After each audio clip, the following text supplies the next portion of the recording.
বানা বাইতা রাব্বিল আরশি আশরুন ফাখুযহুম মালাইকাতুল্লাহিল কিরাম ওয়া আদম ফাশীসুন ফাইব্রাহিম সুম্মা আমালিকু কুসাইয়ুন ওয়া কুরাইশুন ক্বাবলা হাযাইনি জুরহাম وعبد الله بن الزبير بنا كذا بناء الحجاج وهذا متمم আল্লাহ পয়গম্বর ইব্রাহিম সহ ইব্রাহিমের পরে আমেলা গোত্র বাইতুল্লাহ নির্মাণ করে, এরপরে জুরহাম গোত্র বাইতুল্লাহ নির্মাণ করে, এরপরে কুরাইশ বংশ যখন বাইতুল্লাহ নির্মাণ করে, তখন সময় আল্লাহর পয়গম্বরের বয়স কোন বর্ণনায় এসেছে 17 বছর, কোন বর্ণনায় এসেছে 25 বছর, কোন বর্ণনায় এসেছে 35 বছর।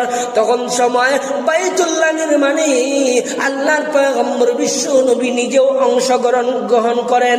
এরপরে বাইতুল্লাহ নির্মাণ করেন হযরত আব্দুল্লাহ ইবনে জুবায়ের, বাইতুল্লাহ নির্মাণ করেন।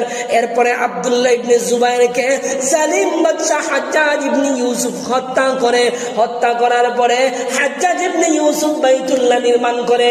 হাজ্জাজ ইবনে ইউসুফের পরে আর নির্মাণ হয় নাই, ভবিষ্যতে আর নির্মাণ হতে পারে, এতে কোনো সন্দেহ নাই। আল্লাহর পয়গম্বর ইব্রাহিম যখন নির্মাণ করলেন, এটা ছিল পূর্ণ নির্মাণ।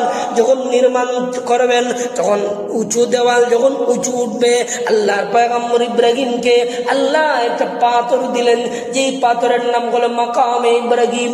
ইব্রাহিম আলাইহিস সালাতু ওয়াস সালাম এই পাথরের উপরে দাঁড়ায়া আল্লাহর ঘর বাইতুল্লাহ নির্মাণ করতেন। যখন উঁচায় উঠতে প্রয়োজন হতো, ওই পাথরটা অটোমেটিক লিফটের মতো উঁচা হয়ে যাইত। আমার যখন নিচে নামার প্রয়োজন হইত, ওই পাথরটা অটোমেটিকলি নিচে নাইমা যাইত। সুবহানাল্লাহ।